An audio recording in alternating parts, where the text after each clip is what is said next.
జీవగల దేవాన్ని ఘనమైన పాదాలకు వందనాలు.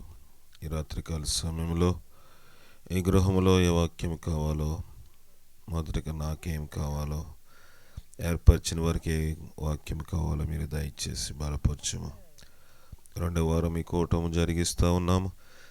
ఈ కార్యము జరగకపోతే ఇలాగ మేము కూటములు పెట్టుకుంటూ వెళ్ళిపోవడము ఒక వ్యర్థం అవుతుంది కదా.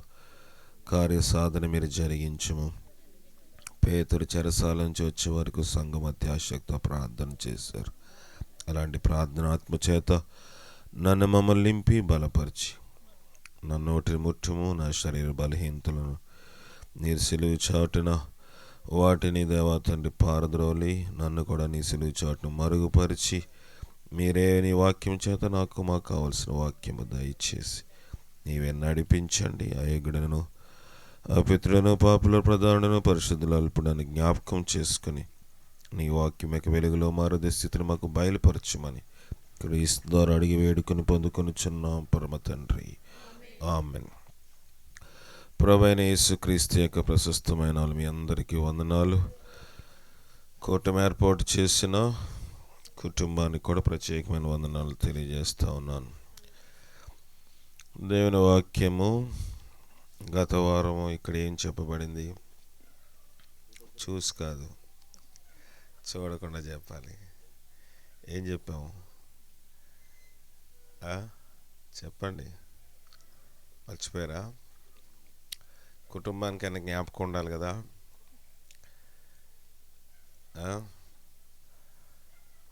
చెప్పండి,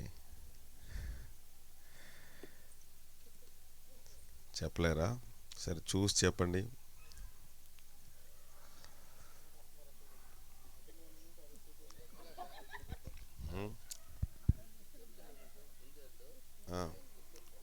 అవునా? సరే, ఏ వాక్యం చెప్పండి. మర్చిపోయారా? చెప్పాలి.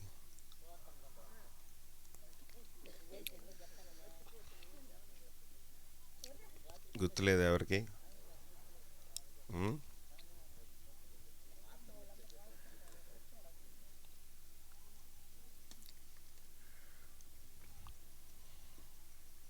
చెప్పండి, చెప్తేనే ఎదురికి వెళ్తా.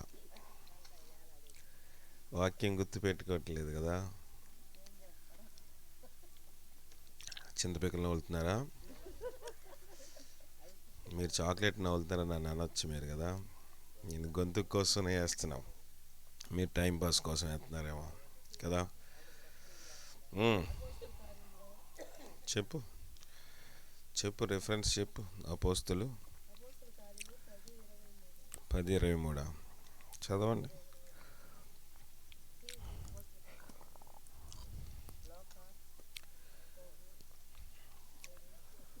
నేను చెప్పిన వాక్యము మీ జ్ఞాపకం లేదు.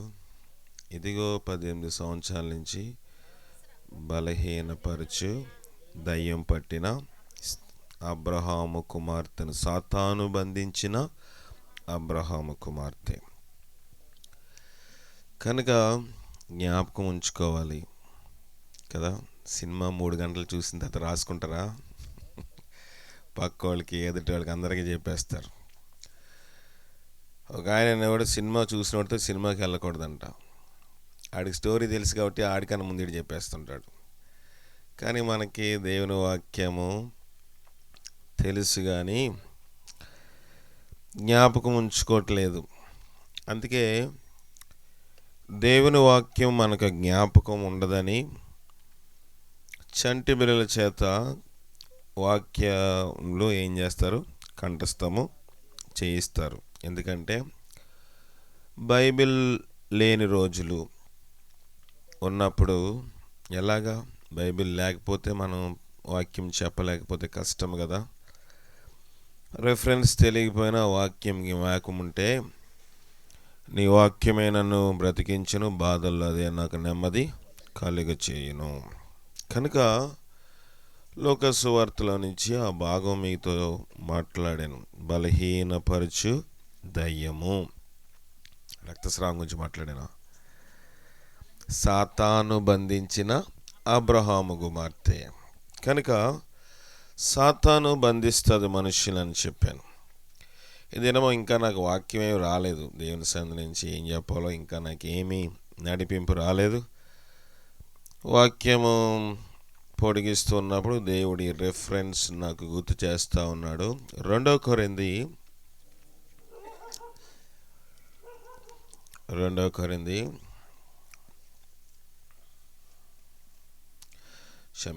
లోకా 21:34 వచనము.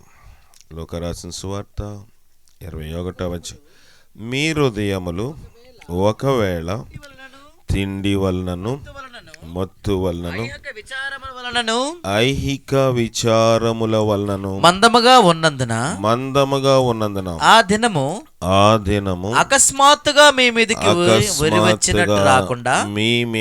ఊరి వచ్చినట్లు రాకుండా మీ విషయమై మీరు జాగ్రత్తగా ఉండుడి.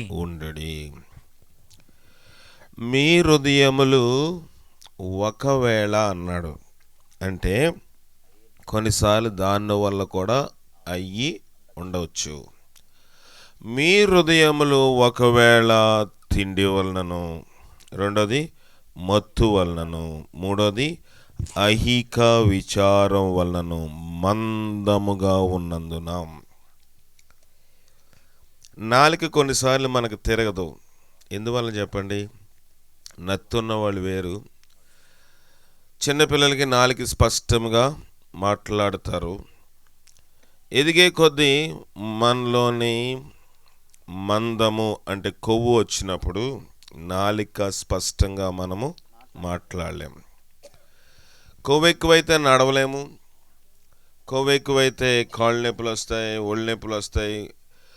శరీరంలోని క్రొవ్వు పదార్థాలు ఎక్కువ ఉన్నప్పుడు కొన్నిసార్లు అకస్మాత్తుగా గుండె కూడా ఆగిపోద్ది. కొలెస్ట్రాల్ అంటారు, చెడ్డ కొవ్వు. అయితే ప్రభు కూడా అదే చెప్తున్నాడు.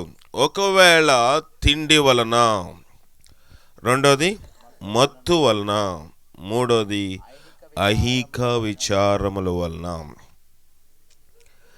చాలాసార్లు మనము వీటికి ఇచ్చిన ప్రాధాన్యత దేవుని వాక్యానికి ఇవ్వలేకపోతున్నాం.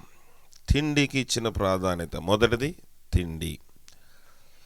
తిండికి తినొద్దని బైబిల్ ఎక్కడ చెప్పలేదు. దేవుడు ఆదాముతో చెప్పాడు, నువ్వు బ్రతుకు దినములన్నీయు నీ చెమట ఊచి భూమిలోని ఫలము తిందువు అని చెప్పాడు.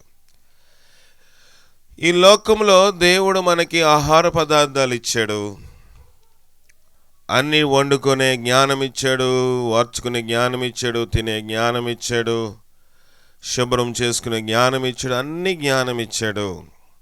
కానీ ఒకవేళ తిండి వలనే, ఒకవేళ మత్తు వలన, మూడోది ఒకవేళ ఐక విచారం వలన ఆ దినము అకస్మాత్తుగా మీ మీదకి ఉరి వచ్చినట్లు. కొంతమంది దేవుని సన్నిధిలో కూర్చుంటారు, ఎక్కడో ఆలోచిస్తారు. ఏ విచారము? ఐహిక విచారము. ఐహిక విచారము. మార్కు రాసిన సువార్త 4వ అధ్యాయము 19వ వచనము. మార్కు 4:19. 18 నుంచి చదవండి వీలైతే. 18 నుంచి 4:18 నుంచి చదవండి. ఇతరులు ముండ్ల పొదలలో వెత్తబడిన వారు వీరు వాక్యము విందురు గాని ఐహిక విచారములను ధనమోసమును మరి ఇతరమైన అపేక్షలను లోపలికి చొచ్చి వాక్యమును అణిచివేయుట వలన నిష్ఫలము. వాక్యం ఏం చేసిందంట? అణిచేసింది. చూడండి, ఏదైనా మొక్క, మన మంచి మొక్క నాటినప్పుడు చుట్టుపక్కల ముండ్ల తొప్పులు ఉన్నాయనుకోండి, మంచి మొక్కని ఎదగకుండా ఏం చేస్తుంది? ఆపేస్తుంది. వాక్యం సౌండ్ కట్టేసి వస్తారా? వచ్చేది సౌండ్ కట్టేసి ఎక్కువ చేపు ఉంటుంది. ఒకవేళ మీరు వాక్యము ఏమైందంట?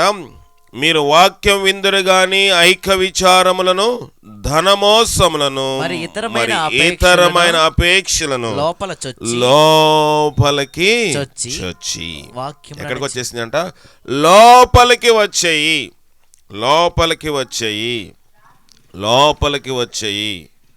ఎక్కడికి వచ్చాయి అంటే మరీ లోపలికి వచ్చాయి. వాక్యముని అణిచివేసాయి. వాక్యం లేదా అక్కడ? వాక్యం లేదా చెప్పండి. విత్తినవాడు వాక్యము విత్తాడా విత్తలేదా? విత్తాడు. ఏ నెలలో విత్తాడు? త్రోవ ప్రక్కన విత్తాడు. రెండోది రాతి నేలలో విత్తాడు. మూడోది ముండ్ల పొదలో విత్తాడు. నాలుగోది మంచి నేలలో కూడా విత్తాడు. కానీ వాక్యాన్ని అణిచివేసేది ఏంటంటే మొదటిది ఐక్య విచారము. ఇందాక తిండి వలనను, మత్తు వలనను, ఐక్య విచారము వలనను ఆ దినము ఎలా ఉంటుందంట? ఆ దినము ఎలాగొస్తుందంట? అకస్మాత్తుగా ఉరి వచ్చినట్లు మీ మీదకి వచ్చును. ఈ వాక్యం యొక్క రహస్యం ఏంటంటే మనము చాలాసార్లు అన్నిట్లో ముమ్మరం అయిపోతున్నాము. దేవుని సన్నిధిలో మనం ముమ్మరం కావట్లేదు. వాక్యం విన్నప్పుడు నిజమే కదా అనిపిస్తుంది. ఇంటికి వచ్చిన తర్వాత ఐహిక విచారము. దేవుని మీద నమ్మిక ఉంచుతున్నామా? దేవుని వాక్యము మన ఎడల దేవుడు మాట్లాడిన మాట నెరవేర్పు కోసం మనం ప్రార్థన చేయాలి. ఐగుప్తులోనికి యోసేపు రాకముందు ఆయనకు ఒక దర్శనమైంది. అయింది కదా. నీవు నీ అన్న యొక్క పనలో నీకేం చేస్తాయి? సాష్టాంగ నమస్కారం చేస్తాయి. బాగుంది. మంచి ప్రవచనాత్మకమైన కళ, ఒక స్వప్నము, దర్శనము యోసేపు కలిగి ఉన్నాడు. నెరవేర్చబడ్డానికి కొన్ని సంవత్సరాలు పట్టింది. యోసేపు విసిగిపోయాడా? మనకి ఎలా ఉండాలి? కళ అయింది కాబట్టి తెల్లారికి మనకి పని అయిపోవాలి, అంతేనా? దేనివల్ల? ఐహిక విచారము. కొంతమంది ప్రార్థనలో కూర్చుంటారు కానీ ఏదో ఆలోచిస్తూ ఉంటారు. ఆకాశ పక్షులు వచ్చి వాటిని ఎత్తుకొని పోవునని చెప్తా ఉంది. త్రోవ ప్రక్కన పడిన విత్తనములు పడిన వారు వీరే అని వాక్యం సెలవిస్తా ఉంది. ఎన్ని సంవత్సరములు వాక్యం విన్నా, ఎన్ని ఇలాంటి ఉపవాస కూటాలు పెట్టినా, ఎన్ని గృహ కూడికలు పెట్టినా, వాక్యము విన్నంతసేపు మనకి నిజమే కదా అనిపిస్తుంది. కానీ హృదయంలోని ఐహిక విచారం ఐహిక విచారం అనేది చాలా చాలా నష్టపరుస్తుంది ఆత్మీయ జీవితాన్ని. అమ్మో ఈ అప్పు ఎలాగ తీరుతుంది, అమ్మో ఈ బాధ ఎలాగ తీరుతుంది, మల్లుడు ఎలాగున్నాడు, మా కూతురు ఎలాగుంది, నాకు కొడుకు ఎలాగున్నాడు, నా కోడలు ఎలాగుంది, నా మనవడు ఎలాగున్నాడు, లేకపోతే నా డ్యూటీలో నా వాళ్ళు ఎలాగున్నారు, లేకపోతే నా యొక్క నేను చేస్తున్న పనిలో ఎలాగుంది. ప్రార్థనలో కూర్చుని దానికోసమే ఆలోచిస్తూ ఉంటే వాక్యము ఏమవుతుందంట? అణిచివేయబడుతుంది. వాక్యము ఎంత భారంగా విత్తినా, వాక్యము ఎంత శక్తివంతముగా ఉన్నా, నీ హృదయములో నుంచి నా హృదయములోంచి ముండ్ల తుప్పులు అనబడుచిన ఐక్య విచారములు, రెండోది ధనమోసములు, మరీ ఇతరమైన అపేక్షలు. వాక్యము సత్యము మనల్ని ఏం చేస్తుందంట? స్వతంత్రులుగా చేస్తుంది సత్యము. కానీ మనము దేని మీద నమ్మికించుతున్నాము? మన యొక్క నమ్మిక దేని మీద ఉన్నది? మన యొక్క ఆలోచన దేని మీద ఉంటుంది? ఐక్య విచారము. ఏమవుతుందో? విశ్వసించువాడు కల్వరపడడు. మనకేంటి? మన విశ్వాసం ఇది ఇలా జరుగుతుందేంటి? ఆ వాక్యం వినడానికి బాగుంటుందిలే, దేవుని సేవకులు చెప్తారులే, సారాలాగా చెప్తాడు కానీ అవుతుందంటావా? అయ్యో ఇవన్నీ చేస్తే మనం భూమి మీద బ్రతకడము కష్టమే అనిపిస్తుంది. ఏంటంటే అది ఐహిక విచారము. ముండ్ల తప్పులు ఉన్నాయి. నీ హృదయమును ముండ్ల తప్పులు లేకుండా శుభ్రం చేసుకోకుండా, నీ హృదయంలో ఉన్న గచ్చపొదలు తీసివేయకుండా, దురదగొండలు తీసివేయకుండా, వాక్యము ఎంతకాలం విన్నా వాక్యాన్ని ఆ తొప్పులో, ఆ గచ్చపొదలు, దురదగొండలు ఏం చేస్తాయంట? అణిచివేస్తాయి. ఈ గృహంలో వాక్యం ఎత్తబడుతూ ఉంది. వాక్యము నీ జీవితంలో, వాక్యము ఆదియందు వాక్యము ఉండెను, వాక్యము దేవుని యొద్ద ఉండెను, వాక్యము దేవుడై ఉండెను. ఈ ముండ్ల తొప్పులు ఎంత భయంకరమైందంటే దేవుణ్ణి ఏం చేస్తాయంట? నీ హృదయంలో రాకుండా అణిచివేస్తాయి. వాక్యం అంటే మనం అనుకుంటున్నాం ఏదో కీర్తన గ్రంథం అది ఇది అని అనుకుంటున్నాము. వాక్యము దేవుడై ఉండెను. ఆయన వాక్కు చేత సమస్త సృష్టిని ఆయన కలుగజేసెను. చేశాడా? నీకు చేయలేడా?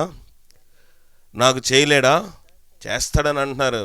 వెళ్ళిన తర్వాత కదా, ఇంటికి వెళ్ళిన తర్వాత, గృహంకి వెళ్ళిన తర్వాత, పడుకున్న తర్వాత, అమ్మో నాకు నొప్పి వస్తుంది, ఈ బాధ ఎవరు తీరుస్తారు? లేకపోతే నాకు ఈ సమస్య ఉంది, నీ చింతను యావత్తును ఆయన మీద మోపమంటే మన మీద వేసుకుంటున్నాం. అంతేనా? ఒక ఆయన పాపము ఎండాకాలము పెద్ద మూట నెత్తి మీద పెట్టుకుని తన కూతురింటికి పోతా ఉన్నాడు. ఎవరు? ఆ తండ్రి. పెళ్ళైపోయింది కుమార్తెకి. తండ్రికి కుమార్తెకి కావలసిన సామాగ్రి అన్నీ తీసుకుని ఎండాకాలం ఆ దినాల్లో మంచిగా ఈ రాకపోకలు, ఈ వాహనాలు లేనప్పుడు నడుచుకుంటూ వెళ్తూ ఉన్నాడు. పాపం పేద తండ్రి కుమార్తెకి అన్నీ సమకూర్చుకుని వెళ్తూ ఉంటే మధ్యదారిలో ఒక జట్కా బండివాడు, జట్కా అంటే గుర్ర బండి, ఆ దినాల్లో గుర్ర బండ్లు ఉండేవి. గుర్ర బండివాడు చూసి, బాబు బండి ఎక్కువయ్యా అంటే నా దగ్గర డబ్బులు లేవయ్యా. సరే సగం ఇయ్యి అంటే సగం కూడా లేవు. పోన్లే నా బండి ఖాళీగానే వెళ్తుంది, బండిలో కూర్చోమన్నాడంట. సరే కూర్చుని వెళ్తూ ఉన్నాడు. చాలా దూర ప్రయాణము. సగం దూరంకి వెళ్ళిన తర్వాత అంటున్నాడంట. ఎవరు? ముసలోడు ఆ బండిలో కూర్చుని. ఏంట్రా ఇంకేమైంది, వచ్చేటేంటి కొంప తీసని ఆ యొక్క జట్కా నడిపే గుర్రపు బండి ఆయన వెనక్కి తిరిగి చూస్తే ఈయన మూట ఎక్కడ పెట్టుకున్నాడు? ఏం బాబు నెత్తి మీద పెట్టుకున్నాడు? నన్ను మోస్తాగా నా మూటను మోస్తావా నువ్వు? నేనే అరువు ఎక్కడం. ఈ రెండు బరువు ఎవరు మోస్తున్నారు? రిక్షా మోస్తుంది కదా. ఆయన ఆలోచన ఎలాగుందంటే, నేను కూర్చున్నాను, నా మీద ఉన్న బరువు కూడా దాని మీద ఉందనే జ్ఞానము లేదు కనుక నా భారం నేనే మోసుకోవాలి. ప్రభు అంటున్నాడు, నేను ప్రయాసపడి భారం మోస్తున్న సమస్త జనులారా నా యొద్దకు రండి, నేను మీకు విశ్రాంతిని కలుగజేస్తానంటే మనం అనుకుంటున్నాము నా భారం ఆయన ఎక్కడ మోస్తాడు? నా అందరి కోసం పాస్టర్ గారు ఎలా ప్రార్థన చేస్తారు? అందరి కోసం ప్రార్థన చేయడానికి దేవుడు ఏర్పాటు చేసుకున్నాడు. దేవుడు ఏర్పాటు చేసిన పని ఏంటంటే అందరి కోసం ఏం చేయాలంట? ప్రార్థన చేయాలి. అయితే ఈ ప్రార్థన చేసినప్పుడు ఎలాంటి ప్రార్థన చేస్తున్నామంట? కొంచెం కిందకి వెళ్దాము. లోక రాసిన సువార్త 8వ అధ్యాయము 14వ వచనం. 8:14.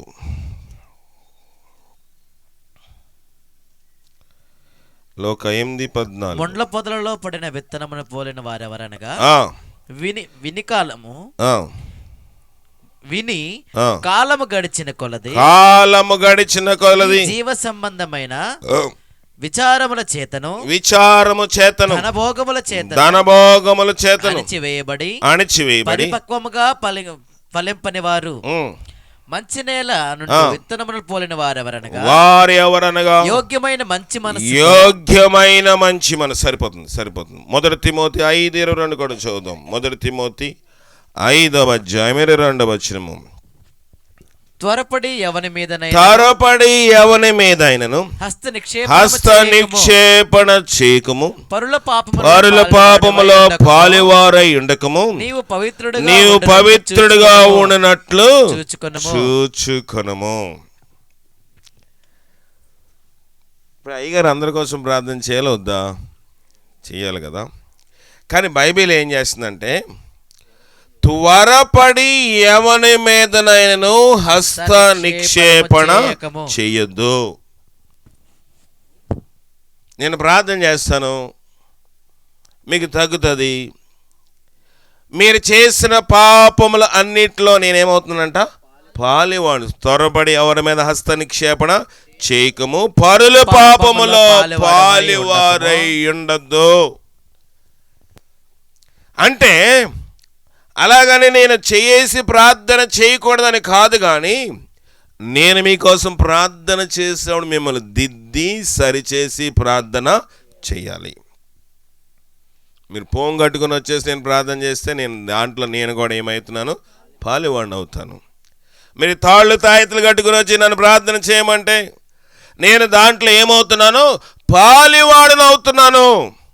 కనుక త్వరపడి వాళ్ళ అంతరంగం ఎలాగుందో, చాలామంది దేవుని సన్నిధికి స్వస్థత కోసం వస్తారు. స్వస్థత పడటం వలన దేవుడేమన్నాడు? మీలో ఎవడైనను రోగి అయి ఉన్నాడలా వాడు ఏం చేయాలంట? తీసి చదవండి. యాకోబు రాసిన పత్రిక 5వ అధ్యాయం 14వ వచనం. మీలో ఎవడైనా రోగి అయి ఉన్న యెడల అతడు సంఘపు పెద్దలను పిలిపించాలి. మొదట వారు ప్రభువు నామమున అతనికి నూనె రాసి అతని కొరకు ప్రార్థన చేయవలెను. విశ్వాస సహితమైన ప్రార్థన ఆ రోగిని స్వస్థత కలుగుతుంది. ప్రభు ఆ రోగం నుంచి అతన్ని లేకపోతే ఆమెను లేపును. అతడు లేకపోతే ఆమె పాపము చేసిన వాడైతే పాప క్షమాపణ నందును. చూడండి, బైబిల్లోని చాలా మర్మం ఉంటది. రోగి కోసం ప్రార్థన చేసే పాప క్షమాపణ ఏంటి? రోగము కోసం మనం ప్రార్థన చేసినప్పుడు అతడి పాప క్షమాపణ నందును. అంటే ఈ పాప భారము, వాళ్ళు చేసిన దోషము, వాళ్ళు చేసిన అతిక్రమములు ఎంతమంది అయితే సంఘ పెద్దలు వచ్చారో, సంఘపు పెద్దలు వచ్చారో, ఎంతమంది అయితే దైవజనులు వచ్చారో, ఎంతమంది అయితే అతని కోసం ప్రార్థన చేశారో, వారందరూ అందులో ఏమయ్యారంట? పాలిభాగస్తులయ్యారు. చాలాసార్లు నేను చేస్తే ఆయనకి రావడం ఏంటి అని మీరు అనుకుంటారు, కానీ దేవుడు అదే చెప్పాడు. అస్వస్థపరిచిన 38 సంవత్సరాల నుంచి కోనేరు దగ్గర ఉన్న వాడిని దేవుడు స్వస్థపరిచిన తర్వాత ఇక వెళ్ళి నువ్వు పాపము చెయ్యొద్దు. అది కట్టడంటే. నేను దిద్దకుండా సరి చేయకుండా ప్రార్థన చేయకూడదు. అమ్మా, ఇక నుంచి సరిగా ఉంటావా, నీకోసం ప్రార్థన చేస్తాను. లేకపోతే ఆ అమ్మాయి నీ కోసం ప్రార్థన చేస్తాను. ఇక నుంచి నీ బ్రతుకును నువ్వు మార్చుకోవాలి. నీ జీవితం నీదే, నీ బ్రతుకు నీదే. కానీ అయ్యగారు ప్రార్థన చేయలేదండి నాకంటే నీ పాపంలో నేను కూడా ఏమైపోతున్నాను? పాలివాడిని అయిపోతాను. పాలివాడిని అయినప్పుడు సైతాను నీ మీద క్రియ చేయడం మానేసి ఎక్కడికి వస్తాడు? నా దగ్గరికి వస్తాడు. నన్ను తొందర చేస్తాడు. మళ్ళీ నేను పోరాటం చేయాలి. కనుక దైవజనులు అనేక మంది యవన కాలంలోనే దేవుని సన్నిధి దగ్గరికి వెళ్ళిపోతూ ఉంటారు. ప్రియమైన దేవుని సంగమా, దైవజనుడు లేకపోతే సంఘము పెద్ద ప్రార్థన పరులేక ప్రార్థన మనకి ఎంత అవసరమో, ప్రార్థన పొంది స్వస్థత నొందినక ముందు మనము చేసుకోవాల్సిన తీర్మానం ఏంటంటే, ఇకను నేను పాపము చెయ్యను. పాపం అంటే మీకు వ్యభిచారం ఒకటే కదా, లేకపోతే పాపం అంటే త్రాగుడు ఒకటే, పాపం అంటే నరహత్య ఒకటే. ఆజ్ఞ అతిక్రమమే పాపము. దేవుడు మనకి 10 ఆజ్ఞలు ఇచ్చాడు. ప్రతి ఆజ్ఞను క్షుణ్ణంగా పరిశీలిస్తున్నట్లయితే ఎన్ని ఆజ్ఞలు తప్పిపోతున్నామో. మనకి పాపం ఏంటంటే అయ్యా ఆయనకి ఈయన భోజనం పెట్టలేదండి, పాపం అండి. లేకపోతే ఆయన కొట్టేయండి, పాపం అండి. పాపం ఆయన దగ్గర అన్యాయంగా 10 రూపాయలు ఎక్కువ తీసుకున్నాడండి, పాపం అండి. ప్రభువాక్యము సెలవిస్తున్న మాట ఏంటంటే, ఆజ్ఞను అతిక్రమించడమే పాపము. పాపము ఆజ్ఞను అతిక్రమిస్తున్నావు. నీవు దేవునితోటి నీ యొక్క మనసాక్షిని, నా యొక్క మనసాక్షిని సరి చేసుకోగలమా? అందుకే దేవుని వాక్యం అతిక్రమము అనగా ఏంటి? పాపము. పాపము అతిక్రమం అంటే పాపము దాచిపెట్టువాడు కనికరము పొందడు గాని దాన్ని ఒప్పుకొని విడిచిపెట్టాలి. ప్రార్థన చేస్తే వ్యాధి బాగుపడుతుందా? బాగుపడుతుంది. కానీ దానికన్నా ముందు నీవు నేను మనము దేవునికి మన హృదయం ఏం చేయాలి? సంపూర్ణ సజీవ యాగముగా మా హృదయములను సమర్పించాలి. సజీవ యాగముగా స్తోత్రం చెల్లింతుము, స్తుతి స్తోత్రం చెల్లింతుము, యేసునాథుని మేలులు తలంచి, యేసునాథుని మేలులు తలంచి స్తోత్రం చెల్లింతుము, స్తుతి స్తోత్రం చెల్లింతుము. మూడవ వచనం, సజీవ యాగముగా మా శరీరముల్ సమర్పించి, సజీవ యాగముగా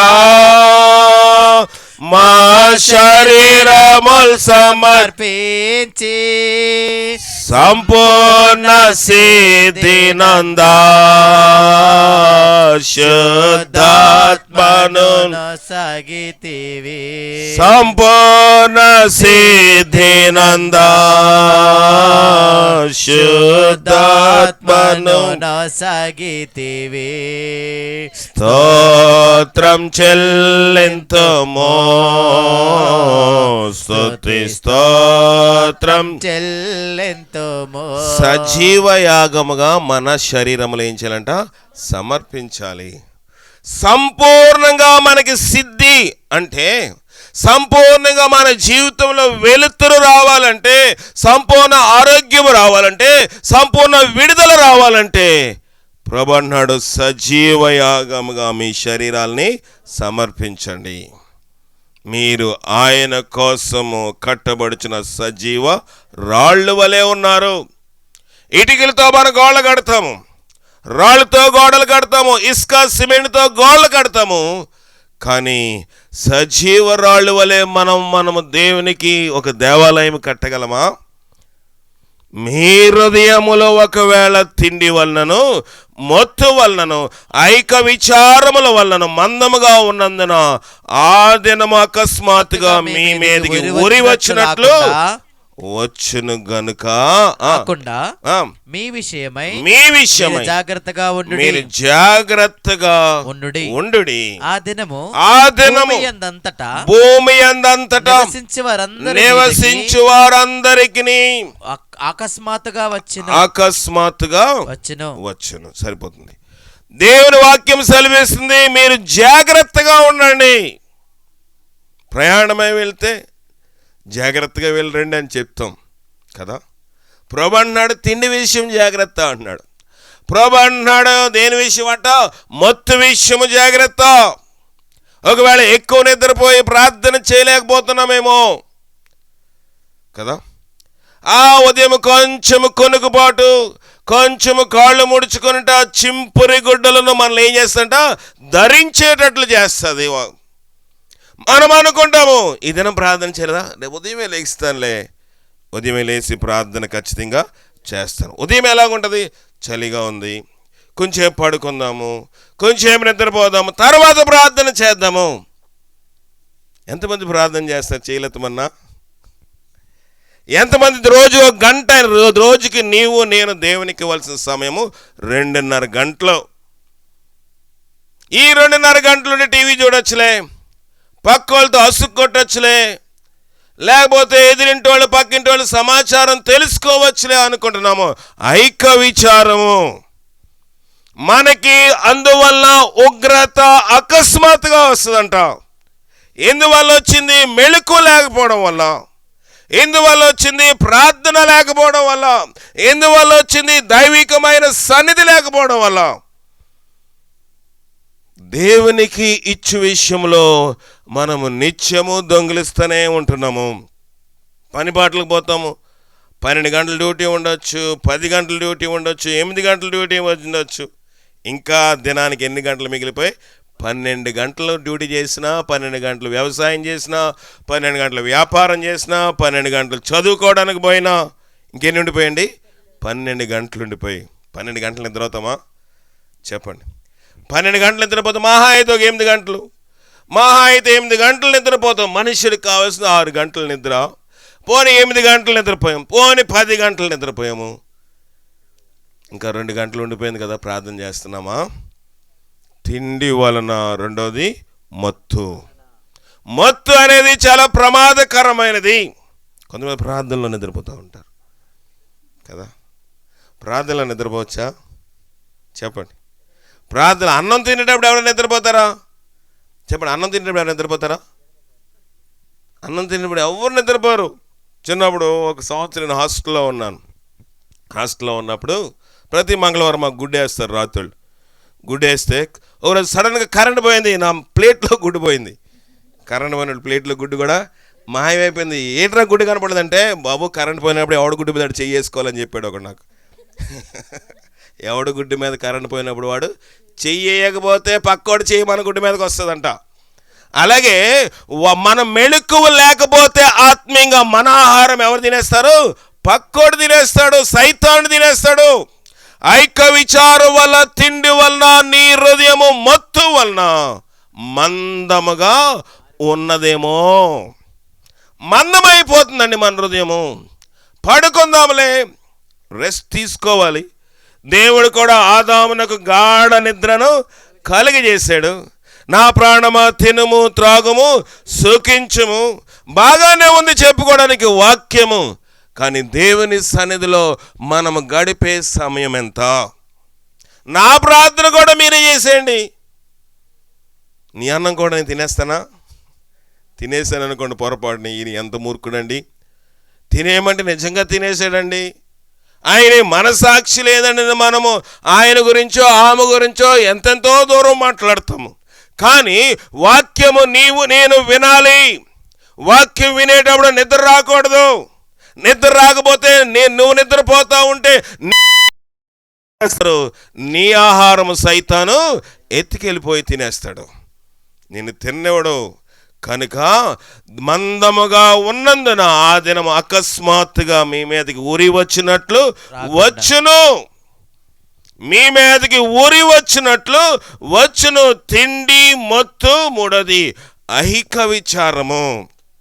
ఐక్య విచారం అంటే, ఐక్య విచారం అంటే ఏంటి చెప్పండి?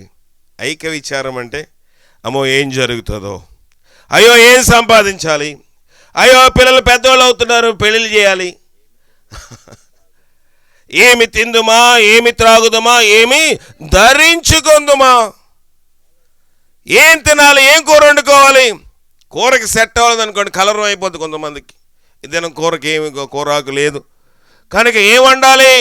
నూనె లేదు, టీ కాసేటప్పుడు టీ పొడి లేకపోతే ఇబ్బంది పడతాం, షుగర్ లేకపోతే ఇబ్బంది పడతాం.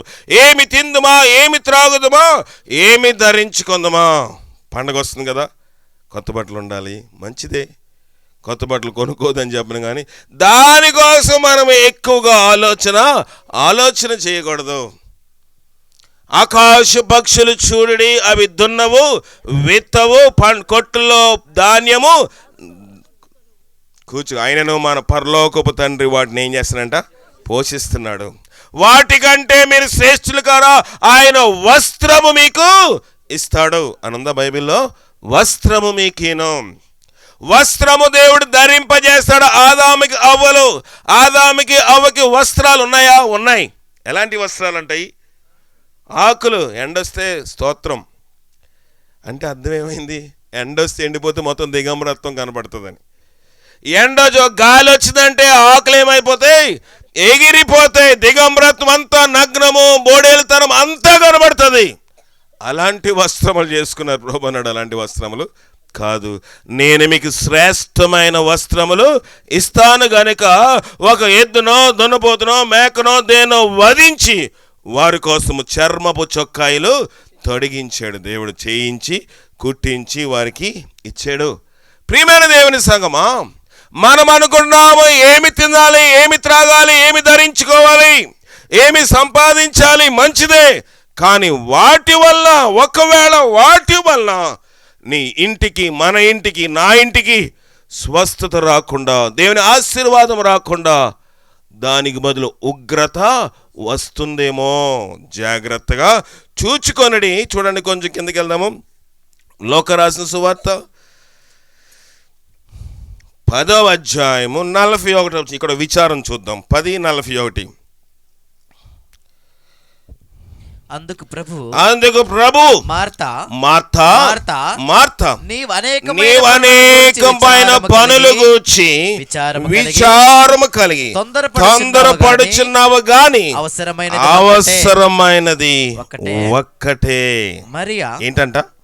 మార్తా విస్తారమైన ఏం పెట్టుకుందంట? పనులు పెట్టుకుని విచారము.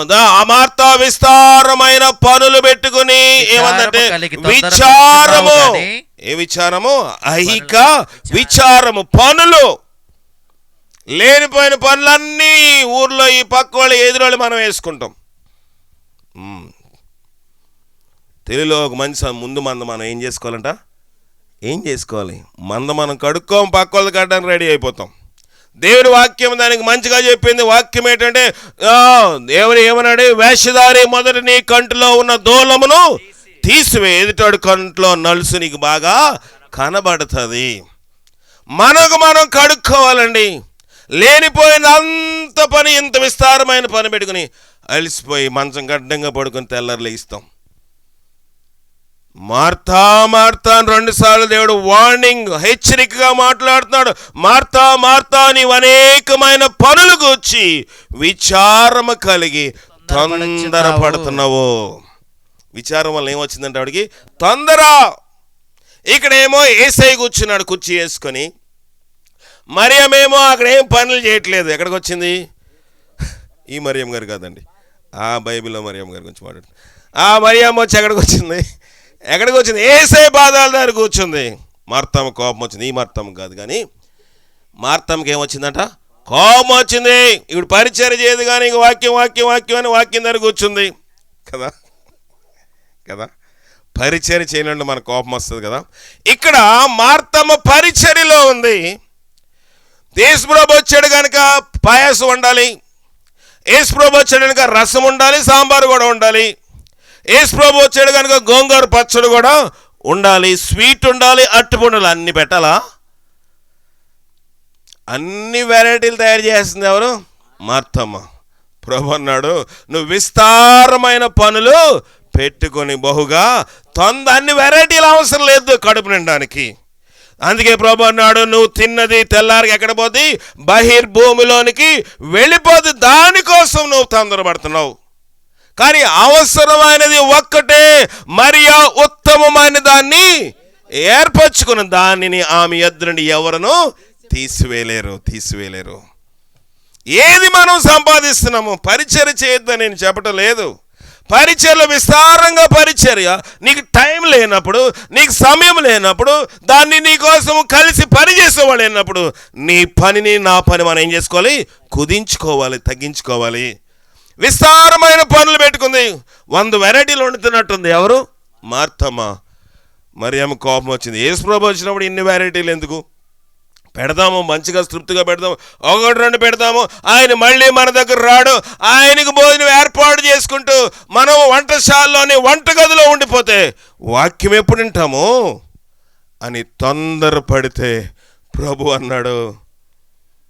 ప్రభు దగ్గరకు వచ్చి మార్త అడిగిన ప్రశ్న ఏంటి? నేను విస్తారమైన పని పెట్టుకుంటే నీకు కొంచెం కూడా విచారము లేదు కదా. మీ చుట్టూ అందరు మనుషులు పెట్టుకుని మాట్లాడుతున్నారండి. నువ్వు పాటలు పాడి వాక్యం చదివి పనులన్నీ ఎవరు చేస్తారో, టైంకి మాత్రం కంచబట్టుకుని వచ్చేస్తారు అనుకుంటాం మనం. ప్రభు అన్నాడు, అవన్నీ ముఖ్యమైనవి ఏమీ కాదు, అవసరమైనది ఒక్కటే. కనుక ఇంకా లోక 21:34 కూడా ఒక మాటను చదవండి. 21:34 మీ హృదయములు ఒకవేళ తిండి వలనను మత్తు వలనను ఐహిక విచారం వలనను మందముగా ఉన్నందున ఆ దినము అకస్మాత్తుగా మీ మీదకి ఉరి వచ్చినట్లు రాకుండా మీ విషయమై జాగ్రత్తగా ఉండండి. అకస్మాత్తుగా వస్తుందంటండి ఉగ్రత. ఏం జరుగుతుందో ఇప్పుడు మనకు తెలియదు. నేను ఇప్పుడు వాక్యం చెప్తాను, వాక్యం అయిన తర్వాత నేను క్షేమంగా ఇంటికి వెళ్తానని గ్యారంటీ ఏమైనా రాసి ఇవ్వగలను మీకు? లేదు. ఆ దినమైనను ఆ గడి అయినను మీకు తెలియదు కనుక మీరు మెళుకు కలిగి ప్రార్థన చేయండి.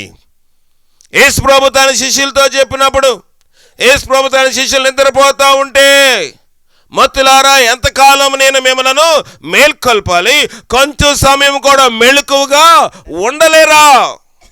ఉంటున్నామా ప్రార్థనలోని? మా అయ్యగారు మంచోడండి, మేము ఎవరు నిద్రపోయిన చూడడానికి అనుకుంటున్నారా? చెప్పండి. మంచోడండి, ఎవరు కుర్చీలో నిద్రపోతారు, ముసుకేసుకుని నిద్రపోతున్నారు, బైబిల్ చదవండి నిద్రపోతున్నారు. ఇవన్నీ నాకు తెలుస్తాయి కదా.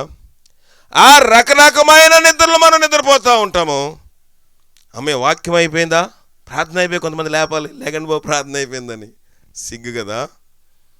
ఒకవేళ మీరు దేనివల్లంట, మత్తు వలన, దేవుని సన్నిధిలో నిద్రపోవడం ఒక శాపం అండి. దేవుని సన్నిధిలోని ఎప్పుడైనా ఒక కునుకుబాటు వచ్చిందంటే అది వేరు. అబ్రహాము కొంచెము పొద్దుగుంకు వేళ కొంచెము ఏం చేశారంటే గాఢ నిద్ర అతనికి కలిగింది. ఇశ్రాయేల్ అందరూ తన జన్మ, తన పూర్వీ, తన యొక్క రాబో తరం వారందరూ కొన్ని సంవత్సరములు ఎక్కడుండిపోయారు? ఐగుప్తు దేశంలో బానిసలైపోయారు. అవసరమైన దాన్ని పట్టుకోలేకపోతున్నాం మనం. ఐక విచారము ధన మోసములో ఆ వాక్యాన్ని ఏం చేశాయంట, అణిచివేస్తున్నాయి. వింటున్న వాక్యం ఇక్కడున్నప్పుడు బాగానే ఉంటుంది. నువ్వు వెళ్ళినప్పుడు డ్యూటీలో, లేకపోతే నువ్వు ప్రయాణం వెళ్తున్నప్పుడు, నువ్వు ఇంట్లో ఉన్నప్పుడు, నడిచినప్పుడు, త్రోవ నడిచినప్పుడు ఏం చేయాలంట? నువ్వు నడిచినప్పుడు ద్వితీయోపదేశ కాండంలో మాట ఉంటుంది, చదువుదాము.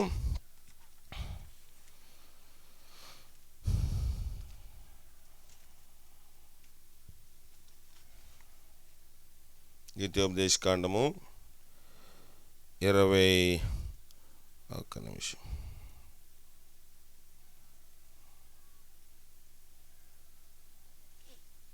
దొరికిందా?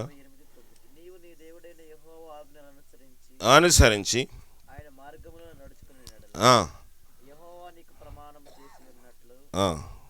అది కాదు నాన్న,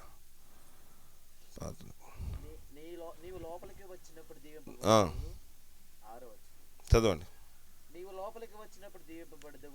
ద్వితీయోపదేశం 6వ అధ్యాయము 6వ వచనము 6 చదవండి, ముగించేద్దాం. నేడు నేను నీకు ఆజ్ఞాపించిన ఈ మాటలు నీ హృదయంలో ఉండాలి. ఎక్కడ ఉండాలంట? నీ హృదయంలో ఉండవలెను. మనం ఎక్కడ పెట్టుకున్నాం? పుస్తకం రాసు అందులో పెట్టుకుంటున్నామా? మీకు ఎంతమంది న్యూ ఇయర్కి ఇచ్చిన వాగ్దానం గుర్తుందంటే కొంతమంది చేతులు ఎత్తారేమో. చూడాలండి ఒకసారి అంటారా? చెప్పండి కదా. నేడు నేను మీకు ఆజ్ఞాపించి ఈ మాటలన్నీ నీ హృదయంలో ఉండవాలి. ఉదయంలో ఉండాలంటే హృదయంలో ఉన్న ముండ్ల పొదలు ఏం చేసేయాలి? తీసివేయాలి. వాక్యం ఏం చేస్తుంది? అణిచివేస్తుంది. హృదయంలో ఉండవలెను. నీవు నీ కుమారులకు వాటిని అభ్యసింప చేయాలి, నేర్పించాలి. రెండోది, నీ ఇంట కూర్చున్నప్పుడు, త్రోవ నడిచినప్పుడు, పండుకున్నప్పుడు, లేచినప్పుడు వాటిని గురించి మాట్లాడవలెను. సూచనగా వాటికి నీ చేతికి కట్టుకొనవలెను. సరిపోతుందండి. మొదటిది ఏంటంట, నువ్వు త్రోవ నడిచినప్పుడు, రెండోది పండుకున్నప్పుడు, లేచినప్పుడు, ఇంట కూర్చున్నప్పుడు కూడా వాటిని కోసం మనము మాట్లాడాలి. పోస్కోలు కవులన్నీ మాట్లాడకూడదు. ఎవరో వ్యర్థమైన మాటలు మాట్లాడితే అది వచ్చి మళ్ళీ 2-3 సార్లు వింటాం. పలానా అమ్మ ఇలాగంది, పలానా అయ్యి ఇలాగన్నాడండి. ఆ వ్యర్థమైన మాటలు ఎందుకు మనకి? దానివల్ల నీ భక్తి నా భక్తి ఏమైపోతుంది? క్షీణించిపోతుంది. వాక్యం ఐక్య విచారములు ధనమోసములు వాక్యాన్ని ఏం చేస్తున్నాయి? అణిచివేస్తాయి. నీ సహోదరునికి విరోధముగా మాట్లాడకము. మాట్లాడిన ప్రతి వ్యర్థమైన మాటలకు దేవుడు ఏం చేస్తాడంట? తీర్పు తీర్చుతాడని వాక్యం సెలవిస్తూ ఉంది. వ్యర్థముగా కాదు, విరోధముగా మాట్లాడొద్దు. ఇద్దరు కూర్చుంటే, ముగ్గురు కూర్చుంటే ఎవరో ఒకరి కోసం మాట్లాడుకోవాలి. అంతకన్నా పని పాట ఏమీ లేదు. ప్రార్థన లేకపోవడం వల్ల, బైబిల్ అధ్యయనం చేయలేకపోవడం వల్ల మనం కూర్చుంటే లోక సంబంధమైన సంభాషణలే వస్తున్నాయి. ప్రభు వాక్యం ఏమి సెలవిస్తుంది? నీ బిడ్డలకి నేర్పించమన్నాడు. త్రోవలో నీ కూర్చున్నప్పుడు, పండుకున్నప్పుడు అన్ని దగ్గరలో వాటిని గురించి మాట్లాడవలను, సూచనగా వాటిని నీ చేతి కట్టుకొనవలను, అవి నీ కన్నుల నడుమ బాష్పముల వలె ఉండవలెను. ఉందా? వ్యర్థమైన మాటలు. అయ్యా లేచి కూర వండుకున్నావా, అన్నం తిన్నావా, డ్యూటీకి వెళ్ళావా, వచ్చావా, పండుకున్నావా, ఇదే మాటలు. కానీ అయ్యా నువ్వు బైబిల్ చదువుకున్నావా, ప్రార్థన చేసుకున్నావా, ఈ దినం ఎంతసేపు దేవుని వాక్యం చదివావు? మాట్లాడగలమా? ఏం కూర అండి? నాకు కొంచెం కూర వేయండి. మీరు చేపల కూర వండుకుంటే, మీరు మాంసం కూర నాకు గుడ్డేయండి. ఒకవేళ నీ హృదయం తిండి వలన, మత్తు వలన, ఐక్య విచారం వలన మందమైపోయిందేమో. అయ్యో నువ్వు ఇవాళ దేవుని సంధికి వెళ్ళావు, నేను వెళ్ళలేదు, ఏం వాక్యం చెప్పారు, కొన్ని మాటలు చెప్పాను, ఎప్పుడైనా అడుగుతామా? కనుక మన ప్రవక్తన మనం ఏం చేసుకోవాలి? మార్చుకోవాలి. అవసరమైనది ఒక్కటే, మరియా ఉత్తమమైన దాన్ని సంపాదించుకుందండి. మరియా ఉత్తమమైన దాన్ని సంపాదించుకుంది. నీవు నేను ఏమి సంపాదిస్తున్నాము? లోకంలో డబ్బు సంపాదిస్తున్నాం మంచిదే, లోకంలో ధనం సంపాదిస్తున్నాం మంచిదే, లోకంలో అవి ఇవి సంపాదించుకున్నాం మంచిదే. భక్తి ఎక్కడైనా సంపాదించి నిల్వ చేయగలిగామా? యవన కాలమందు మనం చేసే ప్రార్థన అంటే, మన ఆరోగ్యంగా ఉన్నాడు, మనం ఎన్ని గంటలు ప్రార్థన చేయగలిగితే అన్ని గంటలు చేసిన ప్రార్థన మన వృద్ధాప్యమందు మనకి కాపుదలగా ఉంటుంది. కానీ మనం ప్రార్థన చేయలేం. అందరం సన్యాసులమే. సన్యాసులం అంటే సన్యాసులు ఏం చేస్తారండి?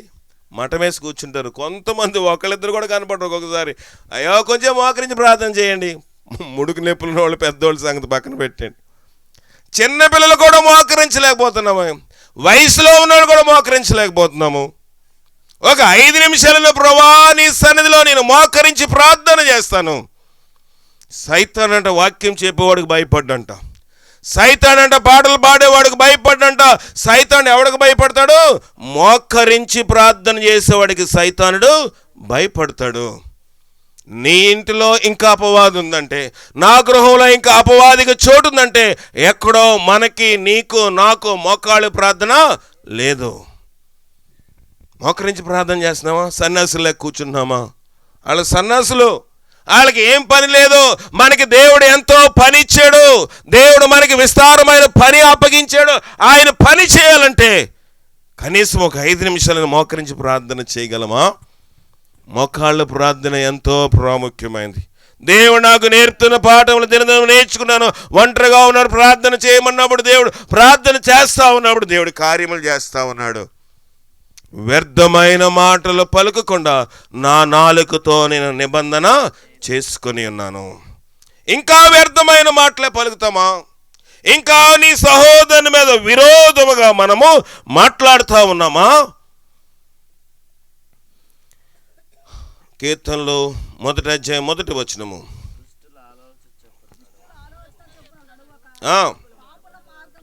పాపుల మార్గము నిలవక, అపహాసకులు కూర్చుండు చోటన కూర్చుండక, యెహోవా ధర్మశాస్త్రమందు ఆనందించుచు దివారాత్రము దాన్ని ధ్యానించువాడు. ఎప్పుడంట? దివారాత్రము, పగల రాత్రుల వాక్యం ధ్యానించాలి. ఇప్పుడే కదా విన్నాము. నడిచినప్పుడు, కూర్చున్నప్పుడు, త్రోవలో వెళుతున్నప్పుడు, పండుకున్నప్పుడు వాటిని గురించి మాట్లాడాలి. ఇక్కడ దావీదు కూడా చెప్తున్నాడు, నీవు దివారాత్రములు దాన్ని ధ్యానించువాడు ధన్యుడు, ధ్యానించువాడు ధన్యుడు. చూడండి మరి నూతన నిబంధనలో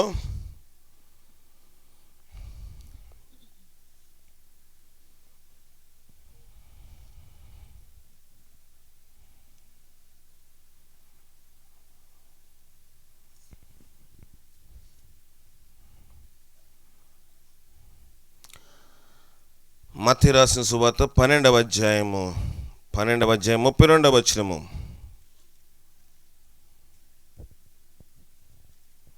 దాని తర్వాత ఇంకోటి చదువు.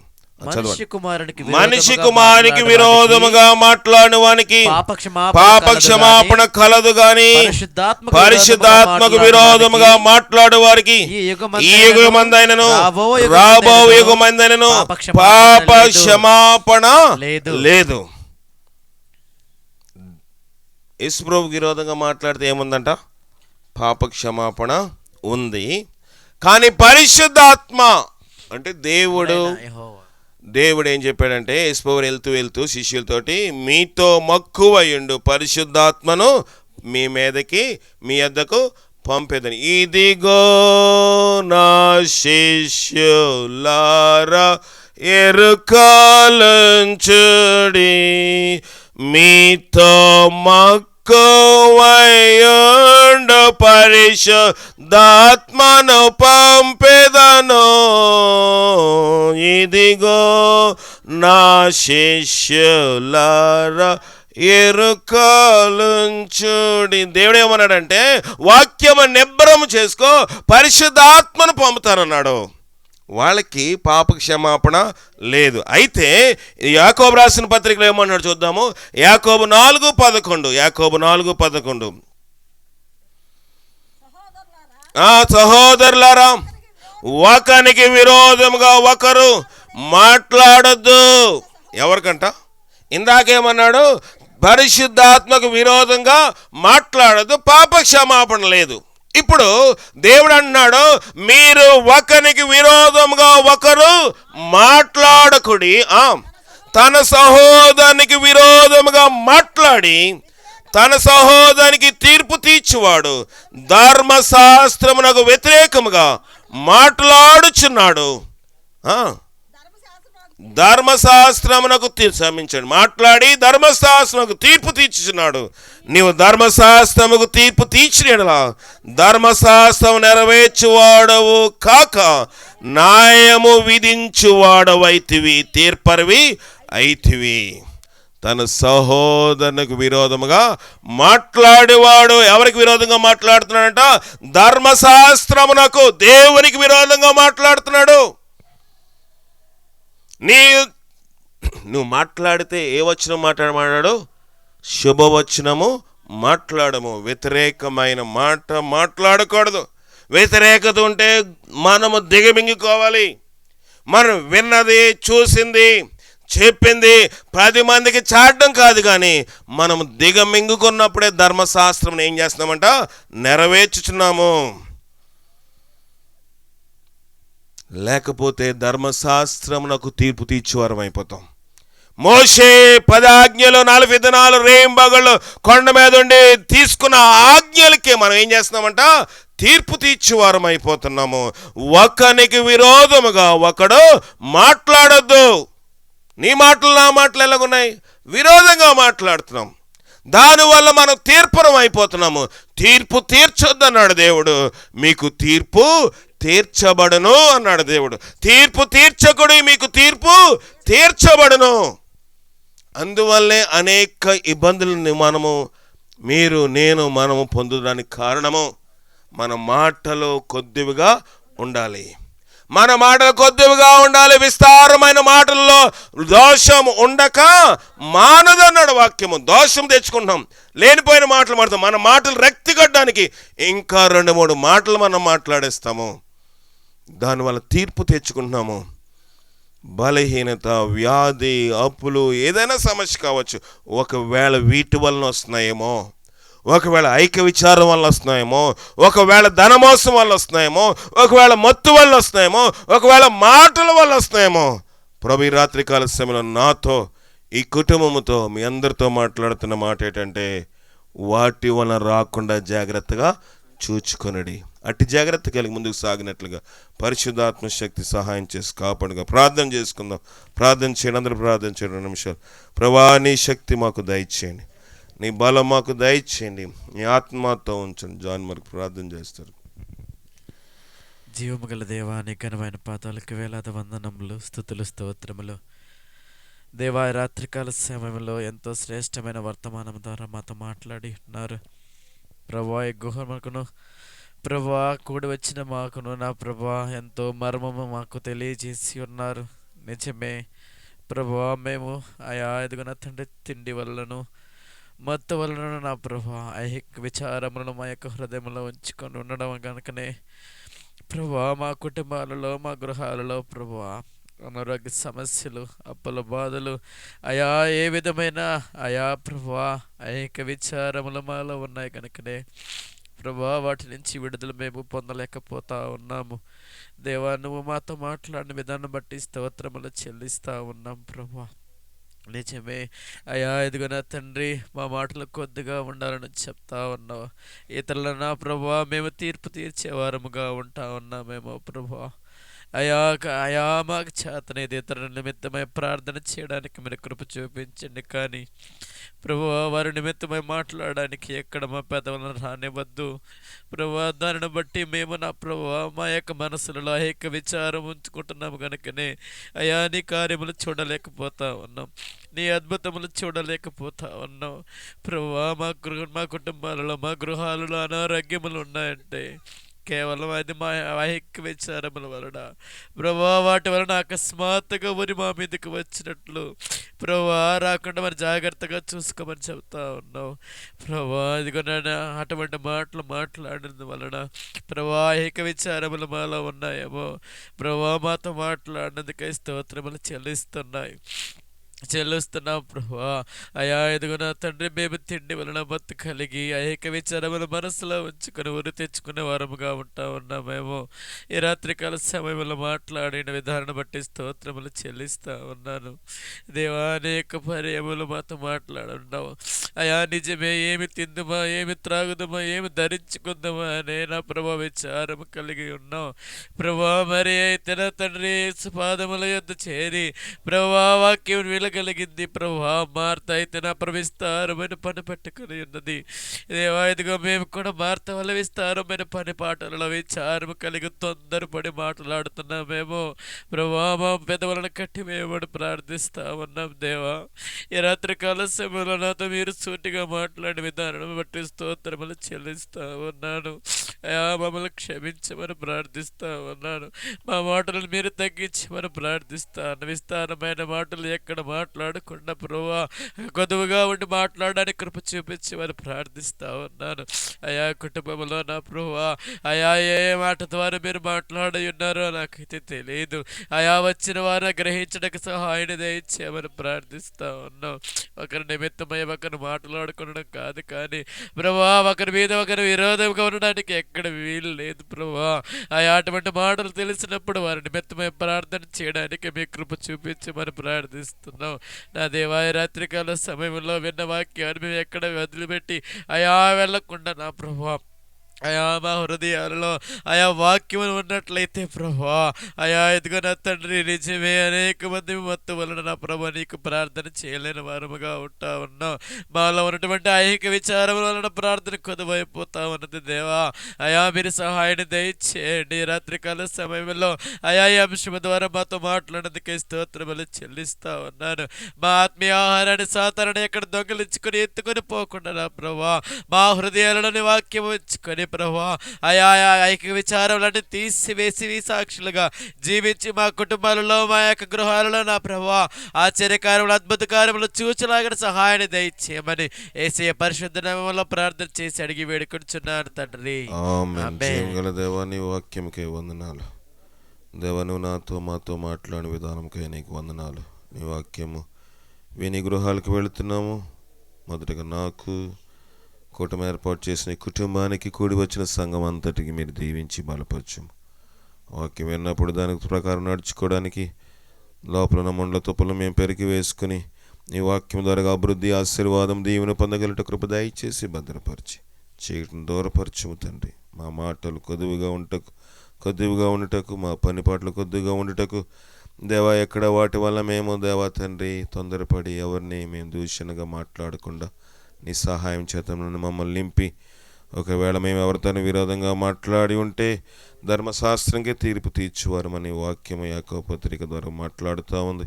అలాగే దేవా మేము తీర్పు తీర్చేవారుగా ఉండకుండా ప్రతి వారి విషయంలో మేము దేవ తగ్గించుకొని పాపమును దేవా నిజమైన ప్రేమ కలిగిన వాడు అతిక్రమములను దేవా తండ్రి ప్రేమ విస్తారమైన దోషములు కప్పుతుందని చెప్తుంది కదా. అలాంటి ప్రేమ కలిగి జీవించే భాగ్యం మాకు అందరికీ దయచేయమని మా ప్రభును రక్షకుడైన క్రీస్తు అడిగి వేడుకొని పొందుకొనిచున్నాం పరమ తండ్రి. మన పరమ తండ్రి అయిన దేవుని యొక్క ప్రేమ, కుమారుడైన యేసుక్రీస్తు వారి యొక్క కృప, పరిశుద్ధాత్మిక సావాసము, ఒకవేళ మత్తు వలన తిండి వలన ఐక్య విచారం వలన స్వస్థత రాకుండా ఆగుతున్నదేమో ఆ దురాత్మలో కుటుంబంలోంచి మాలోంచి కూడి వచ్చిన వారందరిలో తీసివేసి నీ ఆశీర్వాదం ప్రతి కుటుంబానికి మెండుగా దయచేయమన్నట్లు నీ ఆత్మశక్తి పరిపూర్ణంగా విరిగి నింపి కాపాడను గాక. ఆమేన్. అందరికీ వందనాలు. సెలవు తీసుకుందాం. పలహారం ఏం తెచ్చారా?